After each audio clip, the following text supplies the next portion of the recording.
करुणा करा दयाळा, तुमचा अनुग्रह लाधलो, पावन झालो चराचरी. मी कळा कुसरी काहीच नेने, बोलतो वचने अति भाविका. तुमचा अनुग्रह लाधलो, पावन झालो चराचरी. एका जनार्दनी तुमचा दास, त्याचे आस पुरवावी. तुमचा अनुग्रह लाधलो, पावन झालो चराचरी. आजी श्रवणेंद्रिया पाहले, जे येणे गीता निधान देखिले.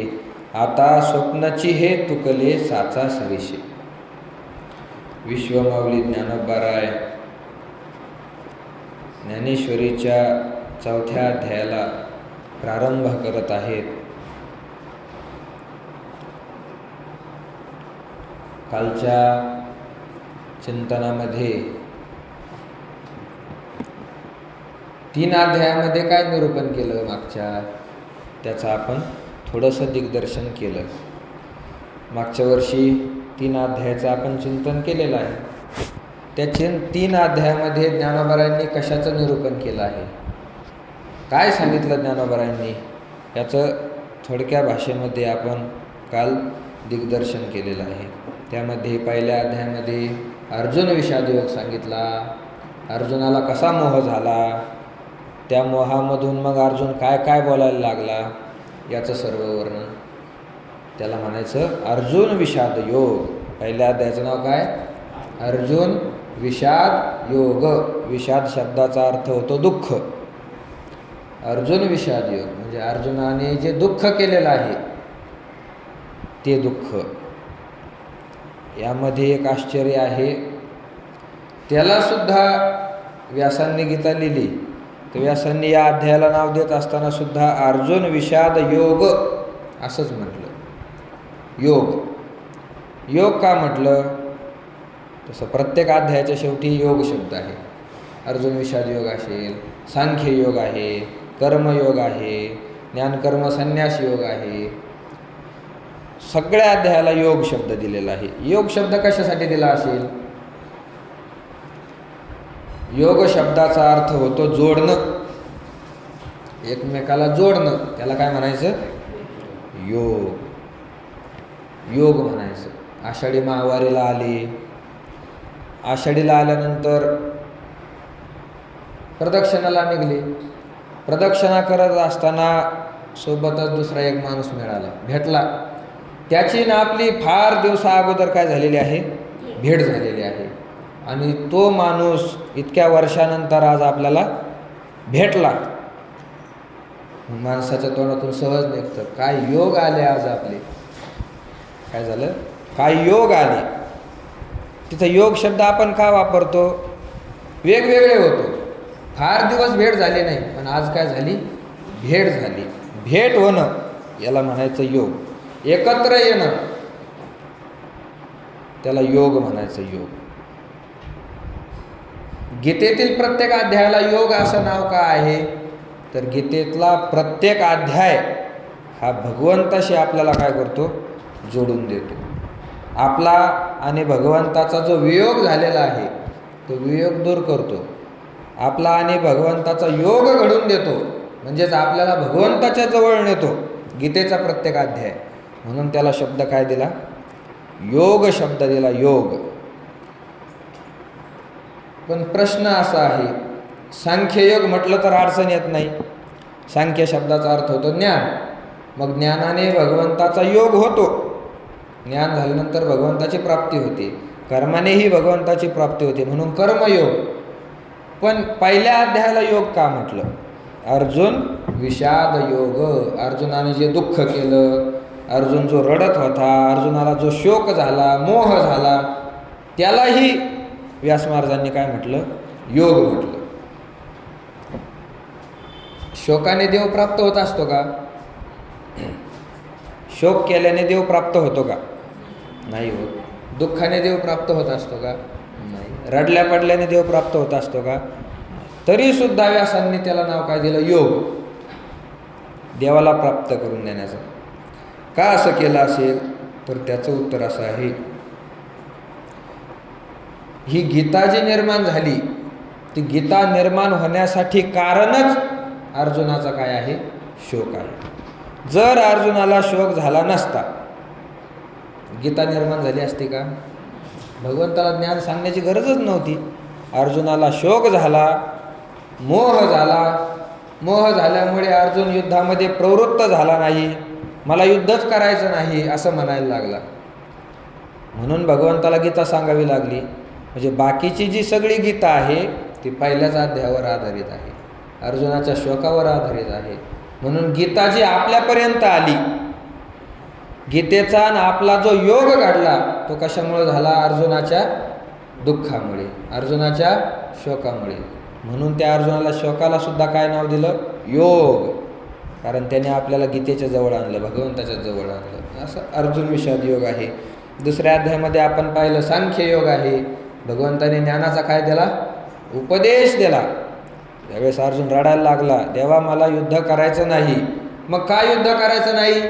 त्याचं कारण विचारल्यानंतर अर्जुनाने सांगितलं, समोर जे उभे आहेत ते सगळे आमचेच आहे. तर इमेव स्थिता युद्धे प्राणांस त्यक्त्वा धनानीच. आमच्या पुढे जे उभे राहिले आहेत ते सगळे आमचे गोत्रज आहे. म्हणून मी त्यांच्यासोबत युद्ध करणार नाही. त्यांना मारून मला हे राज्य भोगायचं नाही. कालच पाहिलं आपण, न कांक्षे विजयम कृष्ण न च राज्यम सुखानीच किन्नो राज्येन गोविंद किं भोगैर्जीवितेन वा. मग भगवंतानी ज्ञान सांगायला सुरुवात केली. भगवान म्हटले, जातस्य हि ध्रुव मृत्युर ध्रुवम जन्म मृतस्य च तस्माद परिहार्यर्थे नत्वम शोचितुमर्हसि. अर्जुना, जातस्य हि ध्रुव मृत्युर, ज्याचा जन्म झालेला आहे त्याचा मृत्यू निश्चित आहे. ज्याचा मृत्यू झालेला आहे त्याला जन्मसुद्धा निश्चित आहे. हे अपरिहार्य आहे. जन्म मृत्यू अपरिहार आहे. हे कोणाच्याच याने सुटत नाही. ध्रुवम शब्द वापरलाय. जातस्य हि ध्रुव मृत्यू. ध्रुव म्हणजे निश्चित आहे. आजपर्यंत किती काही लोकांनी प्रयत्न केले जन्म मृत्यू चुकवण्याचे, पण मृत्यू कोणाला चुकत नाही. हिरण्यकश्यपू किती तपश्चर्या केली, कशासाठी? मृत्यू चुकवण्यासाठी. ब्रह्मदेवाला प्रसन्न करून घेतलं, तेच मागितलं. ब्रह्मदेवाने सांगितलं, मृत्यू मला चुकला नाही अजून, तुला कसा चुकेल? म्हणून हे जन्म मृत्यू अपरिहार्य. अर्जुना, तुला काय वाटतंय अर्जुना? आज जर तो युद्ध केलं नाही, यांना मारलं नाही, म्हणजे असेच राहणार आहे का? कधी मारणार नाही का?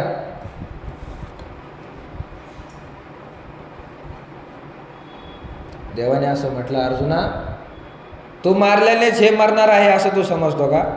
तू मारलं नाही म्हणजे कधी मरणार नाही का? तसं काहीच नाही. निमित्त मात्रम भवसव्यसाची 11व्या अध्यायामध्ये म्हटलंय. तू फक्त काय हो? निमित्त मात्र हो. निमित्त मात्र, युद्धाचं निमित्त मात्र हो. खरं जर पाहिलं तर हे तुझ्यामुळं मरत नाही, तुला मी काय केलेलं आहे? निमित्त केलेलं आहे. महाभारतामध्ये जो प्रसंग आहे, ज्यावेळेस पूर्ण युद्ध झालं, युद्ध संपलं, त्यानंतर भीम आणि अर्जुन यांना गर्व झाला. भीम म्हणायला लागला, सगळ्या कौरवांना मी मारले. अर्जुनाने सांगितलं, सगळ्या कौरवांना मी मारलं. भीम म्हणतो, माझीच गदा युद्धामध्ये फिरत होती. अर्जुन म्हणायला लागला, माझ्याच धनुष्यबाणाने सगळ्यांना मारलेलं आहे. दोघांमध्ये सुरू झालं. आता भगवंताला यांचा वाद मिटायचा होता, पण भगवंत कसा सांगणार? कारण आपतेष्ट होते. म्हणून काहीतरी अशी युक्ती करावी, त्या युक्तीमधून यांना दोघांना दाखवून द्यावं असं भगवंताने ठरवलं. आणि त्या ठिकाणी गेल्यानंतर भगवंताने त्यांना कोणाजवळ नेलं? बर्बरिकाजवळ नेलं. ते बर्बरिकाचं फक्त तोंडच होतं, खालचं धड त्याचं नष्ट केलं होतं. तोंड होतं आणि त्या मुखाने त्याने सगळंचं सगळं युद्ध पाहिलं होतं. भगवंतालाच विनंती केली होती, मला या युद्धाचं काय करायचं, दर्शन करायचं, कसं युद्ध होतं ते पाहायचं. पूर्ण युद्ध पाहिलं होतं. त्याच्याकडे नेलं. म्हटले यांच्या दोघांचे भांडणं सुरू झाले. युद्धामध्ये सगळ्या कौरवाचा, सगळ्या असुर लोकांचा नाश कोणी केला? हा भीम आहे. भीम म्हणतो माझ्या गदेने सर्व मेले. अर्जुन म्हणतो माझ्या बाणाने सगळे मेले.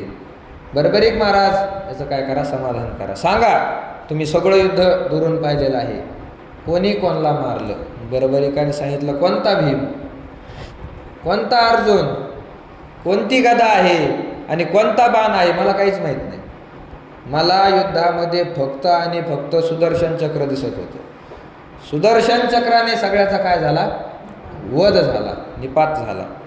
मग अर्जुनाला कळालं, भीमाला कळालं, आपण काय झालो, फक्त निमित्त झालो होतो, निमित्त केलं. तसं दुसऱ्या अध्यायामध्ये भगवंतांनी ज्ञान सांगितलं, अर्जुना तू निमित्त हो, तू जर मारलं नाही तर हे असेच चिरंतन राहणार आहे, असं काही नाही, यांना कधी कधी मरायचंच आहे.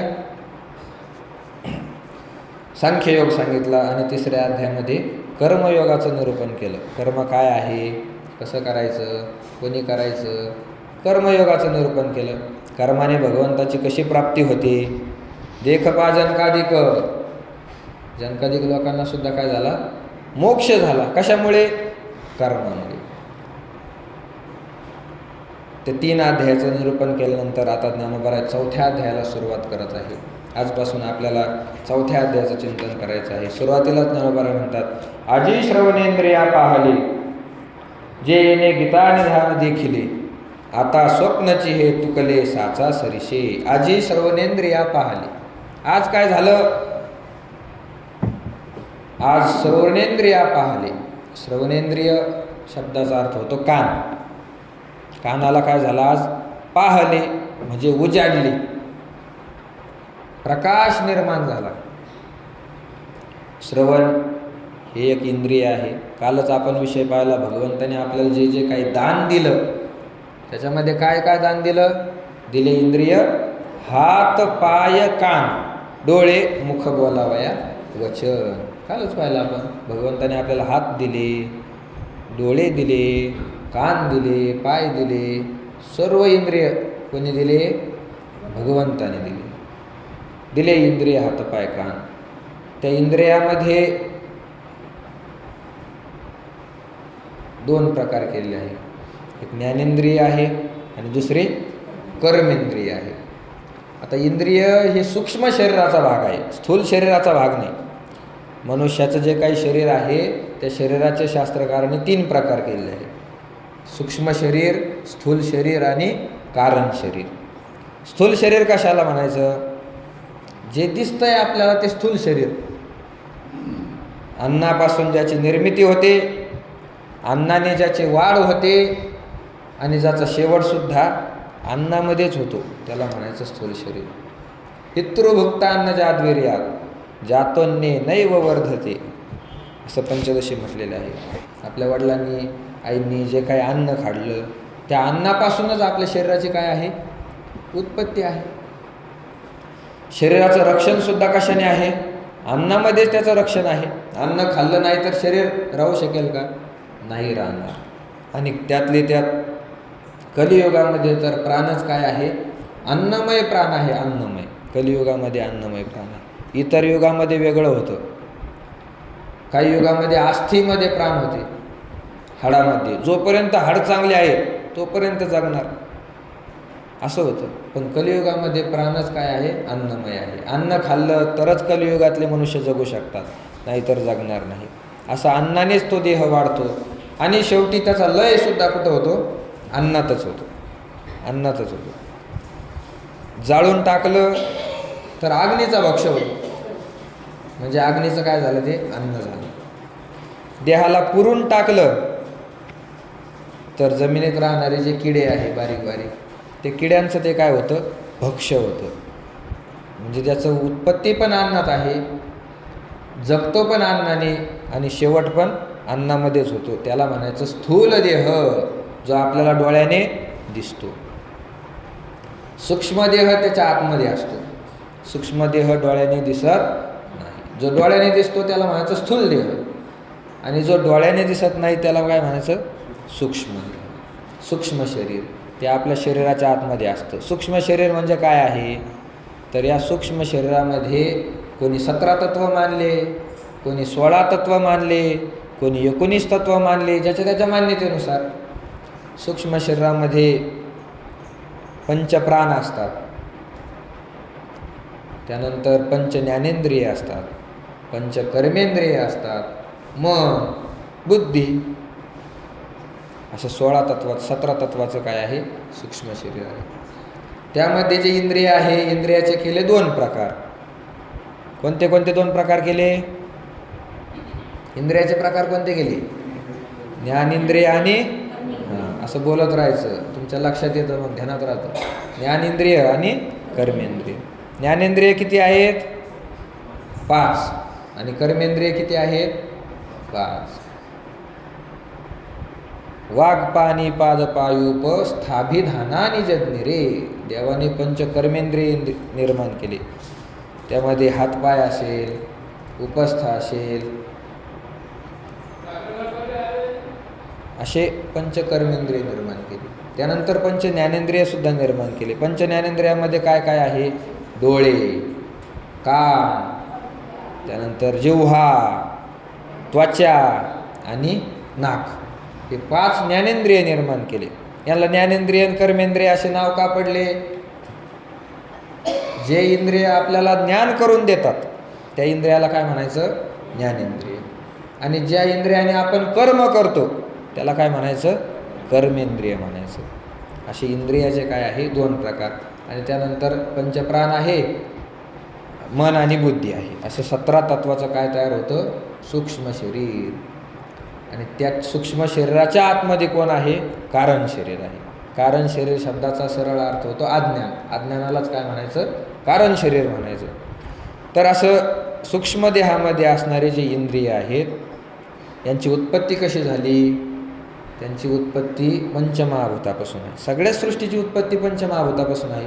पंचभूताचा गोंधळ केला एके ठाई मेळ, लाविला सबळ अहंकार त्या पाठी. पंचमहाभूतापासून देह निर्माण होतो. त्या पंचमहाभूताचं पंचीकरण केलं की स्थूल देह निर्माण होतो. आणि पंचीकरण न करताच जर निर्माण केलं तर सूक्ष्म शरीर निर्माण होतं.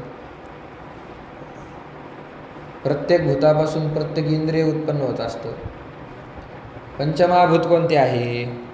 आकाश, वायू, तेज, जल आणि पृथ्वी. हे 5 पंचमहाभूत आहेत.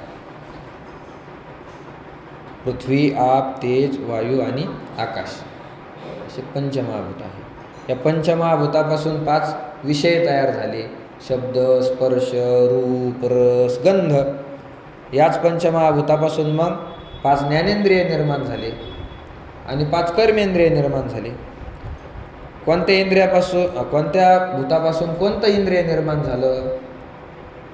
आकाशापासून वाणी निर्माण झाली. वाणी म्हणजे आपण जे शब्द बोलतो, हे शब्द कशामुळे निर्माण झाले? कशामुळं? आकाशापासून निर्माण झाले. आपण जी वाणी बोलतो ती वाणी आकाशापासून निर्माण झालेली आहे. यामध्ये सुद्धा एक मोठं रहस्य आहे. जिथं आकाश आहे तिथंच शब्दाचा काय आहे? प्रवेश आहे. ज्या ठिकाणी आकाश नाही तिथं शब्द नाही बरं का. आकाश शब्दाचाच अर्थ होतो मोकळी जागा. आपल्या डोक्यात एकच असतं, आकाश म्हणजे वर जे निळं दिसतं त्याला आपण काय म्हणतो? आकाश म्हणतो. शास्त्रामध्ये तसं नाही. मोकळी जागा जिथं आहे त्याला काय म्हणायचं? आकाश. आता ही मठात सगळी मोकळी जागा आहे, मग या मोकळी जागेला काय म्हणायचं? आकाश म्हणायचं. पोकळी आकाश आहे. तर जिथं मोकळी जागा असेल म्हणजे जिथं आकाश असेल तिथंच शब्द काय होत असतो? प्रगट होत असतो. आपल्या कधी कधी लक्षात येतं किंवा येत नसलं तरी तुम्हाला सोपं उदाहरण सांगतो. चंद्रभागेला सगळे स्नानाला जातात, पाणी वाढलेलं आहे, पण तरी पण एका बाजूला उद्या चंद्रभागेला जायचं स्नान करायला आणि नाक दाबून बुडी घेतली की मग खाली जप करायचा, श्री विठ्ठल श्री विठ्ठल रामकृष्ण. मनातली मनात नाही बरं का, तोंडाने म्हणायचं. येतं का म्हणता? पाण्यात बुडी मारल्यानंतर देवाचं नाव घेता येतं का? देवाचं नाव काहीच बोलता येत नाही. कधी मनात आलं नाही का असं कशामुळे होतं? पाण्यात आपण बुडी घेतली, पाण्यात आपल्याला का बोलता येत नाही? सगळ्याला अनुभव आहे, पण कधी त्याचा विचारच केला नाही. तर याचा अर्थच असा आहे, त्या ठिकाणी काय नाही, आकाश नाही, मोकळी जागा नाही, पोकळी नाही, आकाश नाही, म्हणून त्या ठिकाणी आपल्याला बोलता येत नाही. जिथं आकाश आहे तिथंच शब्दाचं काय होत असतं, काम होत असतं. बरं, त्या आकाशापासून वाणी निर्माण झाली.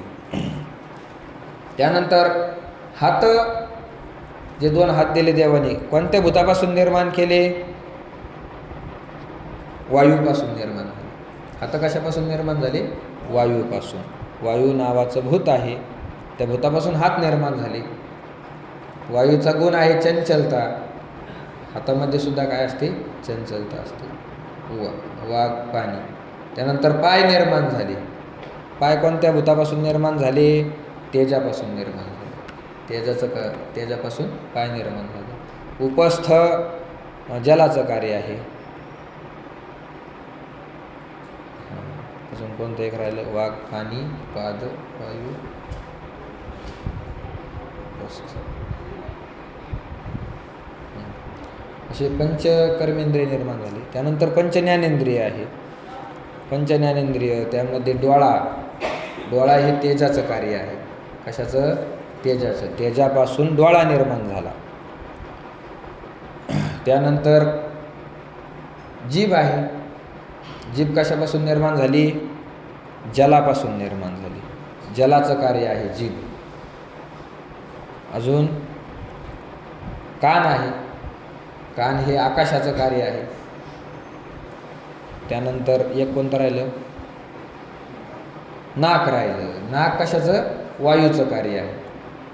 आणि त्वचा हे पृथ्वीचं कार्य आहे. असं पंचमहाभूतापासून पंच इंद्रिय निर्माण झाले, पंचकर्मेंद्रिय निर्माण झाले. त्यानंतर पंचविषय निर्माण झाले. शब्द, स्पर्श, रूप, रस, गंध, हे सगळे पंचमहाभूताचे काय आहेत? कार्य आहेत. प्रत्येक इंद्रिय त्या त्या भूताच्या गुणाचं काय करत असतं? स्वीकार करत असतं.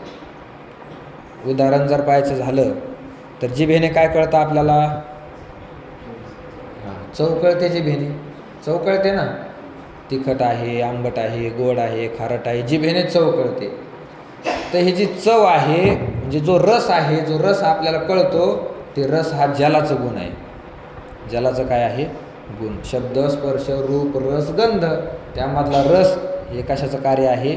जलाचं. जलाचं कार्य रूप आहे, रस आहे. आणि त्या जलापासून जीभ निर्माण झाली, म्हणून जिभेने त्या रसाचं काय होतं? आपल्याला ज्ञान होतं. जिभेने रस कळतो. नाकाने कशाचं ज्ञान होतं?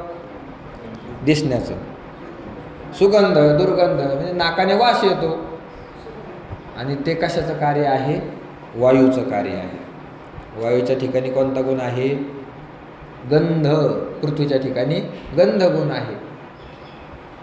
म्हणजे पंचज्ञानेंद्रिय जे आहे ते त्या त्या भूतापासून निर्माण झाले. तसं आपल्याला या ठिकाणी पाहायचं, श्रवणेंद्रिया पाहले, असं ज्ञानोबाराने म्हटलेलं आहे. श्रवण हे सुद्धा काय आहे? इंद्रिय आहे. ते इंद्रिय आकाशापासून निर्माण झालं. आणि त्या इंद्रियाचं कार्य काय आहे? ऐकणं. इंद्रियाचं कार्य काय आहे? कोणत्या इंद्रियाचं? श्रवण इंद्रियाचं कार्य ऐकणं आहे. जे शब्द दुसऱ्याच्या मुखातून बाहेर पडतात, ते शब्द आपल्याला ऐकू येतात. ते कशाने ऐकू येतात? कानाने ऐकू येतात. त्यामध्ये सुद्धा शब्दाचे 2 प्रकार केलेले आहे. आपण बोलण्यातून काही शब्द येतात आणि काही शब्दाचा आवाज होतो. आता हा आवाज येतो ना तुम्हाला, तर हा आवाज म्हणजे कोणाच्या मुखातून निघाला का? मुखातून नाही निघलेला. त्याला ध्वन्यात्मक शब्द आणि वर्णात्मक शब्द असे शास्त्रामध्ये प्रकार सांगितलेले. आपण जे बोलतो त्या शब्दाला काय म्हणायचं? वर्णात्मक शब्द म्हणायचं. आणि जो असा आवाज निघतो, पखवाजावर थाप टाकली, पेटीमधून आवाज निघाला, हे ध्वन्यात्मक शब्द आहे. या दोन्हीही शब्दाचं आपल्याला जे ज्ञान होतं, ते ज्ञान कोणत्या इंद्रियाने होतं? श्रवणेंद्रियाने होतं. कानाने त्याचं आपल्याला ज्ञान होतं. असं ज्ञानोबारा म्हणतात. या इंद्रियामध्ये सुद्धा अजून एक सूक्ष्मता आहे. काय सूक्ष्मता आहे? भगवंताने हे जे इंद्रिय आपल्याला दिले, त्या इंद्रियामध्ये 2च असे इंद्रिय आहे की त्यांची थोडी ताकद काय आहे, जास्त आहे. 2 इंद्रिय असे आहेत, त्यांची ताकद इतर इंद्रियापेक्षा काय आहे, जास्त आहे. डोळा आणि कान हे 2 इंद्रिय बाकीच्या इंद्रियापेक्षा जास्त ताकदवान आहे. कसे ताकदवान आहे मला सांगा. त्वचेने कशाचं ज्ञान होतं, स्पर्शाचं ज्ञान होतं. त्वचेने कशाचं ज्ञान होतं, स्पर्शाचं. आता आपल्याला स्नान करायचं, गरम करायला पाणी ठेवलं, पाणी गरम झालं की नाही आपण हात घालून पाहतो ना, स्पर्शाचं काय होतं, ज्ञान होतं. कशाने झालं ते, त्वचेने ज्ञान झालं. आता कबीर मठे वर गॅसवर भांडं ठेवलं, गॅसवर ठेवलं. आता ते पाणी तापलं की नाही हे पाहण्यासाठी आपल्याला काय करावं लागेल, पायऱ्या चढून वर जावं लागेल, त्याच्यामध्ये हात घालून पाहावं लागेल आणि मग आपल्याला काय होईल, ज्ञान होईल. कशाचं, स्पर्शाचं. किंवा जिभेचं घ्या, भाजी तयार करणं सुरू आहे, भाजीची चव कशी झाली, भाजी काही खरड झाली का की आळणी झाली, हे जर आपल्याला पाहायचं असेल तर काय करावं लागेल, जिभेने त्याची चव घ्यावं लागेल. म्हणजे तिथपर्यंत आपल्याला जावं लागेल. पण डोळा आणि कान यांचं तसं नाही. यांच्या ठिकाणी भगवंताने अशी शक्ती दिलेली आहे, वस्तूला इंद्रियापर्यंत घेऊन यायची गरज नाही, किंवा तर इंद्रिय जे आहे ते वस्तूपर्यंत जातात, अशी शक्ती आहे, अशी शक्ती आहे. स्पर्श जर करायचा म्हटलं आपण, तर ज्या हंड्यामध्ये पाणी ठेवलेलं आहे त्या हंड्याचा आणि माझा 5 फुटाचं जरी अंतर असलं तरी ते पाणी गरम आहे की गार आहे हे सांगता येत नाही. तिथपर्यंत जावं लागतं की नाही. पण डोळ्याचं जे कार्य आहे, रूपाचं ज्ञान करून घेणं, त्यासाठी दूर जायची गरज नाही. बसल्या जागेवरून डोळा काय जातो, लांब जातो. मध्ये जर अडथळा नसेल, भरपूर लांब जातो डोळा आणि तिथलं ज्ञान आपल्याला होतं, तिथलं ज्ञान होतं. किंवा बाजूच्या मठामध्ये प्रवचन चालू आहे, पारायण चालू आहे, इथं बसल्या बसल्या तिथलं काय होतं, ऐकू येतं. ही शक्ती कोणामध्ये आहे, कानामध्ये आणि डोळ्यामध्ये. अजून एक शक्ती आहे, ज्याचं आपल्याला ज्ञान होतं त्या वस्तूच्या आश्रयाचं सुद्धा ज्ञान या 2 इंद्रियाने होतं. नुसतं रूपाचं ज्ञान करून देत नाही डोळा, ते रूप ज्या वस्तूच्या ठिकाणी आहे त्या वस्तूचं सुद्धा आपल्याला काय होतं, ज्ञान होतं. आता हा फोन आहे, काय आहे, फोन. याचा रंग कसा आहे, काळा कलर आहे, काळा. डोळ्याने तुम्हाला दिसला काळा, पण नुसता काळा एवढाच रंग दिसला का मोबाईल पण दिसला, काळा रंग पण दिसला आणि मोबाईल पण दिसला. म्हणजे डोळ्याच्या ठिकाणी अशी ताकद आहे, त्या रूपाचं पण ज्ञान करून देतो डोळा आणि ते रूप ज्या वस्तूचं आहे त्या वस्तूचं पण काय करून देतो, ज्ञान करून देतो. आणि कानामध्ये सुद्धा ही शक्ती आहे की त्या आश्रयाचं काय करून देतो, ज्ञान करून देतो. म्हणून ज्ञानोबा म्हणतात, आजी श्रवणेंद्रिया पाहले. असं जे श्रवण इंद्रिय आहे, म्हणजे कान नावाचं जे इंद्रिय आहे आपलं, त्या इंद्रियाच्या ठिकाणी आज काय झालं, पाहले, त्याला उजाडलं. हा शब्द मराठीमधला सुंदर आहे. सकाळी सकाळी ब्रह्ममुहूर्त झाला, थोडं दिसत नाही पण थोडं 5 वाजले, 5:30 वाजले, जसा जसा सूर्योदय जवळ येतो, ज्यावेळेस अरुणोदय होतो त्यावेळेस मनुष्याला काय होतं, दिसायला लागतं. उजाडलं असं आपण कधी म्हणतो, अरुणोदय झाल्यानंतर. उठा अरुणोदय, प्रकाश झाला, घंटा गजर गर्जिन्नला. अरुण हा सूर्याचा सारथी आहे. सूर्याचा जो रथ आहे त्या रथावर बसलेला सारथी, त्या सारथ्याचं नाव काय आहे, अर्जुन. सूर्य उगवण्याच्या अगोदर अरुणोदय होत असतो, अरुणोदय होतो, त्यावेळेस आपण म्हणतो उजाडलं, म्हणजे आता दिसायला लागलं. तसं ज्ञानोबा म्हणतात, आज आमच्या कानाला उजाडलं आहे, कानाला दिसायला लागलं. काय म्हणतात ज्ञानोबा, कानाला दिसायला लागलं. आता दिसणं हा धर्म कानाचा आहे का डोळ्याचा आहे, डोळ्याचा आहे.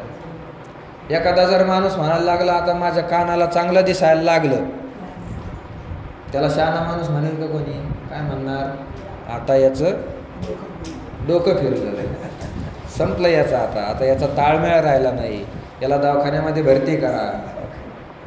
ज्ञानोबराय कसं म्हणतात, आजी श्रवणेंद्रिया पाहिले, आमच्या कानांना आज उजाडलं, आमचे कान आज पाहायला लागले, चांगल्या प्रकारचं पाहायला लागले. आजी श्रवणेंद्रिया पाहिले, याचा अर्थ असा आहे, ज्या इंद्रियाने ज्याचं ज्ञान होतं त्या इंद्रियाने दुसऱ्या पदार्थाचं ज्ञान होत नाही, होऊच शकत नाही. डोळ्याने तुम्हाला पाणी गार गरम कळेल का? नाही. त्याला तुम्हाला काय करावं लागेल, त्वचेचाच संबंध करावा लागेल. किंवा एखादं फूल आहे, फूल लांबून पाहिलं, डोळ्याने कळेल का त्या फुलाचा वास? त्याच्यासाठी काय लागतं? नाकच लागतं. म्हणजे प्रत्येक इंद्रियाचे धर्म ठरलेले आहेत. तसं कानाचा धर्म ऐकणं आहे, कानाचा धर्म ऐकणं आहे, तो डोळ्याचा धर्म नाही. एखादा आंधळा माणूस असेल, त्याला सगळं दिसतं असं कोणी म्हणतो का? नाही. त्याच्या ठिकाणी डोळाच नाही. किंवा एखादा बहिरा माणूस आहे, बहिऱ्या माणसाला कीर्तन चालू आहे दिसतं, वाजविणारे दिसतात, सगळं दिसतं, पण ऐकू काही येत नाही. काय येत नाही? त्याचे कानच राहिले नाही. यामध्ये पण सूक्ष्मता आहे.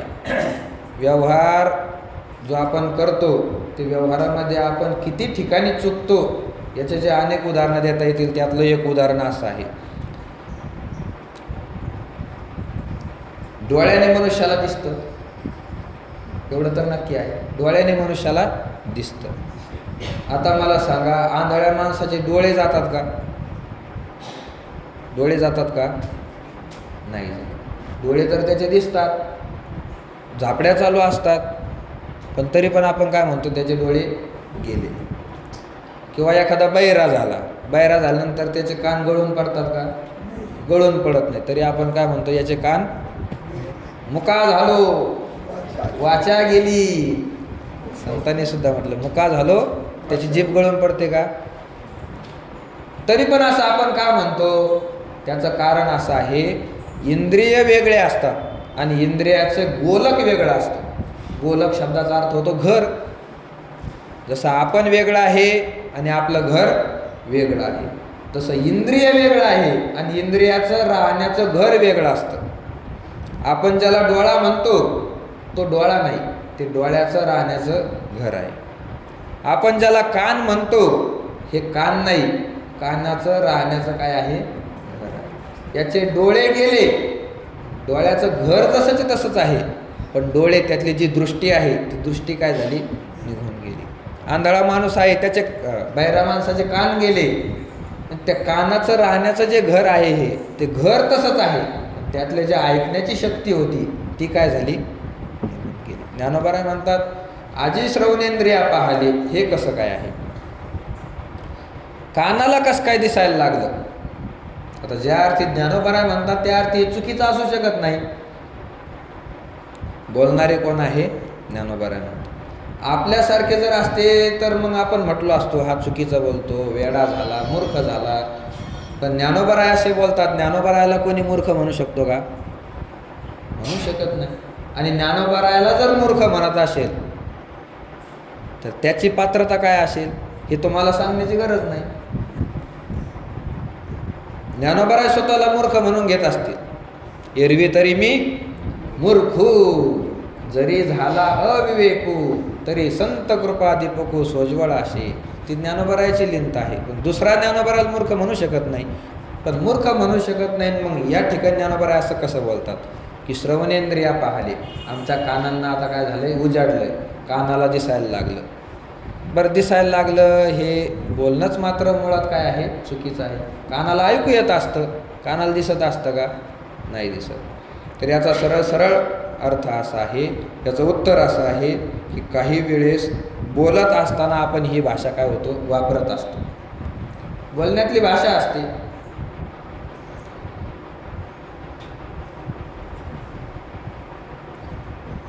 कीर्तन सुरू होणार आहे 5 वाजता, आपण या मठात बसलेलो आहे, दूर कीर्तन आहे, 5 वाजलेले आहे. मग कीर्तन झालं सुरू की नाही झालं सुरू हे आपल्याला पाहायचं. मग माणूस सहज काय म्हणतो? जा, कीर्तन चालू झालं नाही पाहून ये.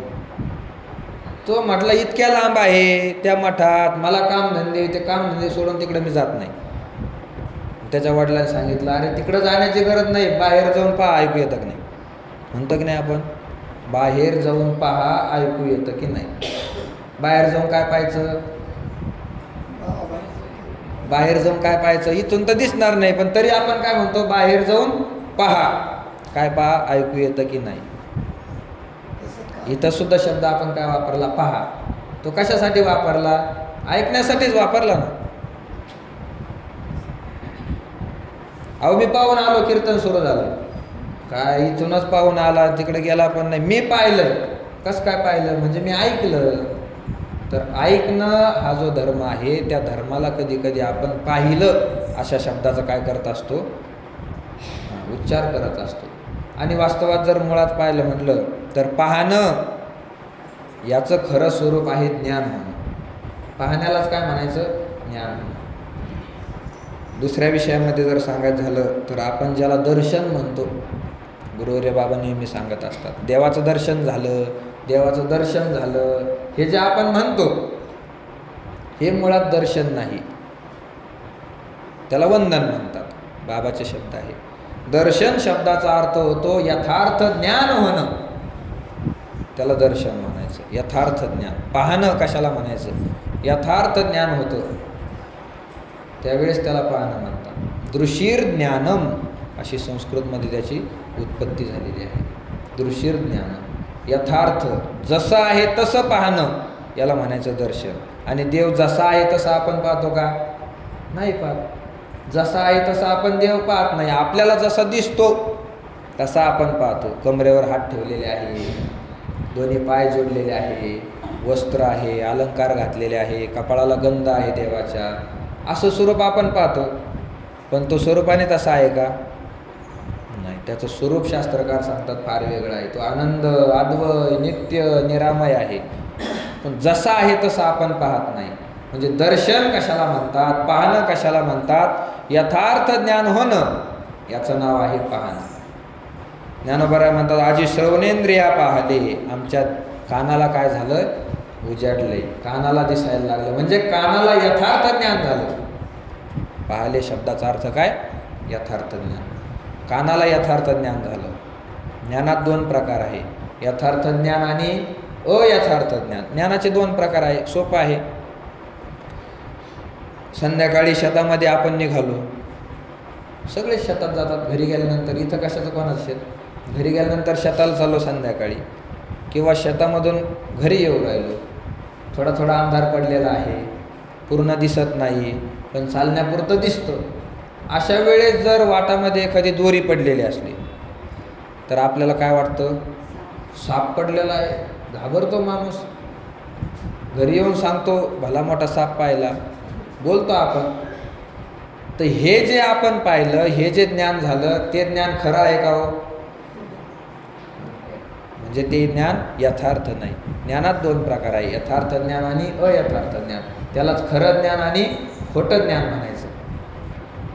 दोरीवर दिसणारा साप हा खरा नाही, ज्ञान झालं आपल्याला त्याचं, पण ते ज्ञान कसं आहे, खोटं आहे. तसं ऐकण्यामध्ये सुद्धा हे दोन प्रकार आहेत, यथार्थ ऐकणं आणि अयथार्थ ऐकणं. हे ऐकण्यामधले काय आहे, दोन प्रकार आहे. अयथार्थ ऐकणं कशाला म्हणायचं, अयथार्थ ऐकणं कशाला म्हणायचं, जो खोटं बोलणारा माणूस आहे, त्याने काहीतरी आपल्याला खोटं सांगितलं, ते आपण ऐकतो, त्या शब्दाचं ज्ञान सुद्धा होतं, पण ते ज्ञान कसं आहे, खोटं ज्ञान आहे, ते ज्ञान खोटं आहे. एखाद्याने सांगितलं, अहो तुम्ही काय इथं प्रवचनाला बसले, बाहेर जाऊन पहा, तुमचा मुलगा गाडीवरून खाली पडला, त्याला लागलंय, अमक्या तामक्या दवाखान्यामध्ये नेलंय, ॲडमिट केलंय, सांगितलं एखाद्याने, तो माणूस घाबरला, उठला, पळाला. त्या दवाखान्यात जाऊन पाहतो, कशाचं त्याचा मुलगा, कशाचं काय, ज्याने सांगितलं तो पळून गेला. इथं बसल्यानंतर त्याला ज्ञान झालं की नाही, आपला मुलगा पडला, आपला मुलगा दवाखान्यामध्ये नेला, एवढं ज्ञान तर झालं. पण त्या दवाखान्यामध्ये गेल्यानंतर ते ज्ञान काय झालं, खोटं ठरलं. त्याला कळालं, अरे त्याने आपल्याला खोटं सांगितलं. ज्ञान तर होतं, पण ते ज्ञान खोटं होतं. म्हणजे ज्ञानात सुद्धा दोन प्रकार आहे, एक खरं ज्ञान आणि एक खोटं ज्ञान. शास्त्रीय भाषेमध्ये त्याला यथार्थ ज्ञान आणि अयथार्थ ज्ञान म्हणतात. तर असं जो खोटं बोलत नाही, जो नेहमी खरं बोलतो, त्याच्या वाक्याला काय म्हणायचं? यथार्थ ज्ञान. आप्तस्तु यथार्थ वक्ता. आप्त वाक्याला यथार्थ म्हणायचं. आणि आप्त कोणाला म्हणतात? पाहुण्या रावळ्याला आप्त म्हणत नाही, ते व्यवहारामध्ये शब्द आहे. आमची आप्त मंडळी आहे, म्हणजे पाहुण्या रावळ्याला आप्त शब्द आपण वापरतो. पण शास्त्रामध्ये आप्त शब्द हा खरं बोलणाऱ्या मनुष्याला दिलेला आहे. आप्तस्तु यथार्थ वक्ता. जो खरं बोलतो त्याला आप्त म्हणावं. नुसता आपला पाहुणा झाला म्हणजे तो आप्त होऊ शकत नाही. आप्त होण्यासाठी खरं बोलणारा लागतो.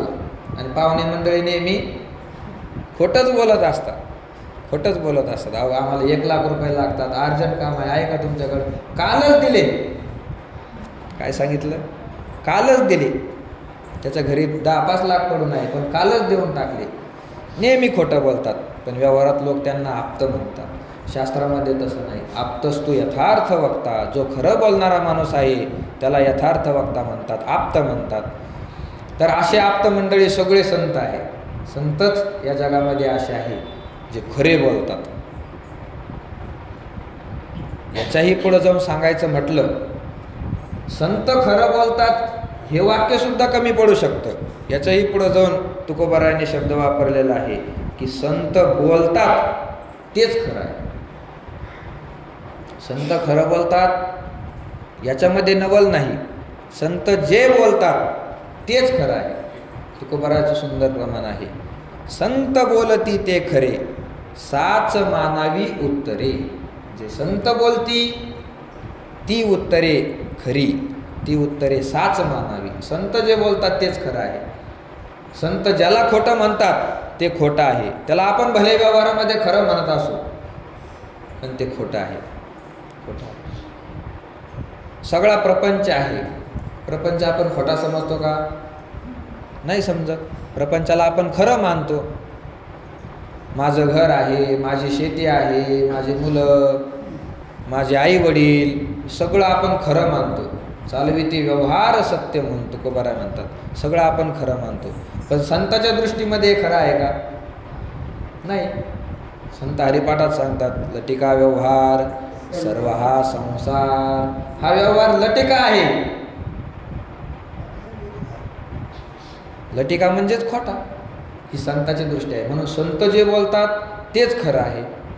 संत ज्याला खरं म्हणतात तेच खरं आहे. संत ज्याला खोटं म्हणतात तेच खोटं आहे. आप्तस्तु यथार्थ वक्ता. संताला यथार्थ वक्ता म्हणावं. मग यथार्थ ज्ञान झालं. ज्ञानोबाराय म्हणतात, आजी श्रवणेंद्रिया पाहली. आमच्या कानाला काय झालं? यथार्थ ज्ञान झालं. काय यथार्थ ज्ञान झालं? खोटं ज्ञान का झालं नाही? ज्ञानोबाराय म्हणतात, आम्ही जे ऐकलं ते जो खरा बोलतो त्याचंच ऐकलं. खोटं बोलणाऱ्याचं आम्ही ऐकत नाही. खोटं बोलणाऱ्याचं मनुष्याने ऐकूही नाही. परमार्थामध्ये तर त्याचं वाटोळं होतंच, पण व्यवहारामध्ये सुद्धा खोटं बोलणाऱ्याचं जर ऐकलं तर आपलं चांगलं होत नाही. ज्ञानोबाराय म्हणतात, आम्ही ज्याचं ऐकलं तो खरं बोलणार आहे. कोणाचं ऐकलं? देवाचं ऐकलं. देवाने जे शब्द सांगितले तेच शब्द आम्ही ऐकले. देव खोटं बोलत असतो का? श्रुती स्मृती ममय वाज्ञे. सकाळीच प्रवचनामध्ये विषय झाला. त्याने वेदाच्या निरोपा आनन कीजे. वेद, स्मृती, धर्मशास्त्र किंवा संताचे ग्रंथ हे सगळे जे काय आहे ते देवाचं काय आहे? बोलणं आहे. देव त्यांच्या मुखातून बोलून घेतो. माझी युक्तीचा नवे हा प्रकार मज विश्वंभर बोलवितो. भगवंताने माझ्याकडून बोलवून घेतलं तुकोबाराय म्हणतात. म्हणून त्या भगवंताने जे काही बोललं ते सगळं खरं आहे आणि ते बोलणं आम्ही ऐकलं. म्हणून आम्हाला काय झालं? श्रवणेंद्रिया पाहली. आमच्या कानाला ज्ञान झालं आणि ते ज्ञान यथार्थ ज्ञान झालं, खोटं ज्ञान झालं नाही. आजी शब्द वापरलाय. आजच असं झालंय, आमच्या श्रवणेंद्रिया पाहली. याचा अर्थ आहे आजी का म्हटलं असावं? याच्या अगोदर सुद्धा आम्ही ऐकलं नाही असं नाही. ज्ञानोबारायांची जी भाषा आहे ती सामान्य लोकांच्या भूमिकेत जाऊन ज्ञानोबाराय बोलतात. याच्या अगोदरही आम्ही बऱ्याच लोकांचं ऐकलं, पण ते ऐकल्यानंतर श्रवणेंद्रिया पाहले, कानांना उजाडलं असं झालं नाही. कारण त्यांचं जे आम्ही ऐकलं ते खोटं होतं. आता आम्ही जे ऐकत आहोत, आज जे ऐकलं आहे ते ऐकल्यानंतर आमच्या कानाला खरोखरच यथार्थ ज्ञान झालेलं आहे, म्हणजे भगवंताचं आम्ही ऐकलेलं आहे. आजी श्रवणेंद्रिया पाहले, आमच्या कानाचं आज भाग्य उजळून आलेलं आहे. प्रत्येक गोष्टीचं भाग्य असतं, ते भाग्य कधी न कधी उजळून येत असतं. जसं तुकोबारा म्हणतात, उजळले भाग्य आता अवघी चिंता वारली, संत दर्शने हा लाभ पद्मनाभ जोडला. संताचं दर्शन झालं आणि त्या संतांनी भगवंताचं दर्शन करून दिलं, तो दिवस धन्य आहे. भाग्य उजळले म्हणतात तुकोबाराय. किंवा तुका म्हणे जन्म आल्याचे सार्थक, विठ्ठलची एक देखलिया. प्रत्येक गोष्टीचं भाग्य असतं. डोळ्याचं भाग्य कशामध्ये आहे? भगवंताला पाहण्यामध्ये. भगवंताला पाहिलं, त्याच्या डोळ्याचं भाग्य उजळलं म्हणावं. तसंच पायाचं भाग्य कशात आहे? भगवंताची वारी करतो ते पाय भाग्यवान आहे. भगवंताला नमस्कार करतात, भगवंताची पूजा करतात, ते हात भाग्यवान आहे. भगवंताला वाहिलेले जे तुळशी आहे, भगवंताला वाहिलेला जो बुक्का आहे, त्या तुळशीचा सुगंध जे नाक घेतं, ते नाक काय आहे? भाग्यवान आहे. तसंच भगवंताचे शब्द जे कान ऐकतात, ते कान काय आहे? भाग्यवान आहे. भाग्यवान. इतर भाग्यवान नाही. इतर कान भाग्यवान नाही. काही काहीचे कान फारच खराब असतात, ऐकण्यासाठी नेहमी तत्पर असतात, पण काय ऐकावं हे त्यांना कळत नाही. दुसऱ्याची निंदा असेल, चहाडी केलेली असेल, किंवा मग एखाद्याचं वाईट चरित्र असेल, ते ऐकण्यामध्ये आपल्या कानांना आनंद येतो. ते कानाचं भाग्य नाही, तो कानाचा दलिंदरपणा आहे, मूर्खपणा आहे. कानाचं भाग्य याच्यामध्ये आहे ते भगवंताचं गीत ऐकणं, नाम ऐकणं, लीला ऐकणं, कीर्तन ऐकणं, कथा ऐकणं, हे कानाचं काय आहे? भाग्य आहे. तुम्ही ऐका रे कान माझ्या विठोबाचे गुण, तुकोबारा म्हणतात. माझ्या विठोबाचे गुण ऐका, नाम ऐका, हे कानाचं. तसंच ज्ञानोबारा म्हणतात, आजी श्रवणेंद्रिया पाहले. म्हणजे काय झालं?